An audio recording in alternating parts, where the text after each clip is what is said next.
Hello दोस्तों, कैसे आप सभी लोग? आई होप सब अच्छे होंगे, सब मजे में होंगे। तो दोस्तों, जैसे कि आप जानते हो, मैं रोज आपके लिए नई नई वैकेंसी और बीच बीच में इन्फॉर्मेटिव वीडियो लाता रहता हूं। तो दोस्तों, आज का हमारा टॉपिक बहुत शानदार, बहुत अच्छा होने वाला है। आज मैं आपको बताने वाला हूं आपकी डिमांड पर कि भाई, अगर हम श्री राम भाई ने जॉब ज्वाइन करते हैं या फिर हम जो जॉब में काम कर रहे हैं, तो हमें छुट्टी वहाँ से कितनी मिलती है, और अगर हमें छुट्टी चाहिए होती है तो क्या हमें आराम से मिल जाती है, और साल में और महीने में कितनी छुट्टियां हमको मिलती है कंपनी की साइड से। तो दोस्तों, इसकी पूरी डिटेल आज मैं आपको बताने वाला हूं। तो जो मेरा भाई वीडियो पर नया है, वीडियो को लाइक कर ले, चैनल सब्सक्राइब कर ले, बेल आइकन ऑल पे कर ले, ताकि मेरी हर वीडियो आप तक सबसे पहले पहुंचे। और दोस्तों, वीडियो स्किप मत करिएगा। अगर आप वीडियो स्किप करते हैं, हो सकता है आप कोई वीडियो का इंपॉर्टेंट पार्ट मिस कर दो, जिससे कि आपको पूरी इन्फॉर्मेशन जानने में कोई दिक्कत हो और आपको वीडियो अच्छे से समझ में ना आए। तो चलिए दोस्तों, बिना टाइम का वीडियो शुरू करते हैं। दोस्तों, मिलते हैं वीडियो के आगे।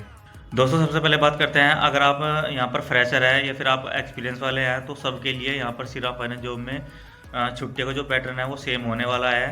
और कोई किसी के लिए ये नहीं है कि किसी के लिए ज़्यादा छुट्टी है, किसी के लिए कम छुट्टी है। लेकिन दोस्तों, एक कंडीशन में आपको यहाँ पर छुट्टी कम ज़्यादा देखने को मिल सकती है। वो कारण क्या होता है आपका, अप्रेंटिस वाले और ऑन रोल वाले। जो दोस्तों अप्रेंटिस वाले होते हैं, उनको महीने की सिर्फ एक छुट्टी मिलती है, और जो कि वो महीने में कभी भी ले सकते हैं। और जो दोस्तों यहाँ पर ऑन रोल होते हैं, उनको यहाँ पर छुट्टियाँ दो मिलती है। वो दो छुट्टियाँ कभी भी महीने में ले सकते हैं यहाँ पर। तो सबसे पहले आपका एक ये अंतर हो सकता है कि अगर आप ऑन रोल है तो आपको यहाँ पर दो छुट्टी मिलेंगी, और अगर आप ऑफ रोल यहाँ पर ज्वाइन होते हैं या फिर ऑफ रोल है, तो आपको यहाँ पर महीने की एक छुट्टियाँ मिलेगी। अब बात करते हैं दोस्तों कि महीने में इससे अलग और क्या छुट्टी आपको मिलती है। तो सबसे पहले जब यहाँ पर दोस्तों आप अ, पूरे महीने काम करता है, तो पूरे महीने में आपको सबसे पहले जो आपका संडे होता है, संडे की जो आपका फर्स्ट संडे होता है, सेकंड संडे होता है और थर्ड संडे होता है, उसकी आपकी फुल डे छुट्टी होती है। उसमें आपको ऑफिस नहीं आना होता है। और जो आपका पहला, दूसरा, तीसरा सैटरडे होता है, वो दोस्तों आपका हाफ डे होता है। और अब बात करते हैं जो आपका दोस्तों फोर्थ सैटरडे होता है, और जो आपका फोर्थ संडे होता है महीने का, जो एंड में सैटरडे और संडे आता है, वो आपका दोस्तों फुल डे वर्किंग डे होता है। उसमें कोई आपका ना तो हाफ डे होता है, ना कोई इसमें आपकी छुट्टी होती है। तो उसमें आपको प्रॉपर कंपनी में आना पड़ता है, और प्रॉपर अपने, अगर आप बैक ऑफिस में हैं तो आपको बैक ऑफिस का पूरा काम करना पड़ता है, और अगर आप यहाँ पर फील्ड में हैं तो आपको फील्ड में अपना काम करना पड़ता है। और दोस्तों, ये सिर्फ जो बैक ऑफिस वाले होते हैं या फिर जो फील्ड ऑफिसर होते हैं उनके लिए नहीं, ये सबके लिए ही लागू होता है। पूरी कंपनी, जो ब्रांच मैनेजर है या पर जो अधिकारी है, वो सब लोग यहाँ पर आते हैं। तो जो आपका पहला और दूसरा और तीसरा सैटरडे होता है, वो दोस्तों आपका हाफ डे होता है। और जो पहला, दूसरा, तीसरा संडे होता है, वो आपका फुल डे हॉलीडे होता है। और जो आपका फोर्थ सैटरडे और फोर्थ संडे होता है, वो आपका फुल वर्किंग डे होता है। तो उसमें आपको कोई छुट्टी नहीं मिलती है। अब बात करते हैं कि दोस्तों, अगर भाई हमको कोई इमरजेंसी काम है या हमारे साथ कोई प्रॉब्लम है, तो क्या हमें आराम से छुट्टी मिल सकती है या फिर नहीं। तो अगर हमें छुट्टी मिल सकती है तो कितनी मिल सकती है, और उसके लिए हमें क्या करना पड़ता है।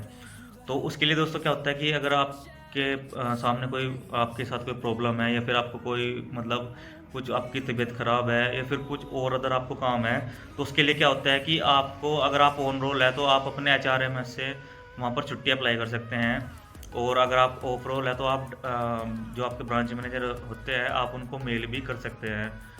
इसके लिए क्या होता है कि आपको जो भी आपका रीज़न है, जो भी आपको, जिस वजह से भी आपको छुट्टी चाहिए, आप वो रीज़न अपने ब्रांच मैनेजर को बता सकते हो, और 1-2 दिन की छुट्टी आप यहाँ पर आराम से ले सकते हो। कोई आपको दिक्कत नहीं होने वाली है, ना ही कोई आपको छुट्टी की मना करेगा। लेकिन दोस्तों, अगर आपको ये छुट्टी लेनी है, तो आप कोशिश करिएगा कि आप 20 तारीख से पहले ही छुट्टी ले लें, क्योंकि जो मंथ एंड में क्लोजिंग होती है, उसमें छुट्टी मिलने के कम चांसेस हो जाते हैं। तो अगर आप पॉसिबल है तो आप पहले ही छुट्टी ले लें, और अगर आप बाद में लेते हैं, मिल तो जाएंगे, लेकिन थोड़ा वो आपको मुश्किल से मिलेंगे, लेकिन मिल जाएंगे आपको ज़रूर।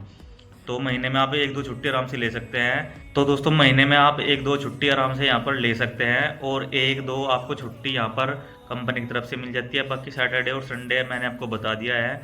लेकिन जो दोस्तों कंपनी की तरफ से छुट्टी आपको 1 या 2 मिलती है, उनके पैसे नहीं कटते हैं। जो आप कंपनी से अपनी तरफ से लोगे कि मुझे प्रॉब्लम है, इस वजह से मैं छुट्टी ले रहा हूँ, तो उसके यहाँ पर आपको आपके पैसे कटते हैं यहाँ पर कंपनी में।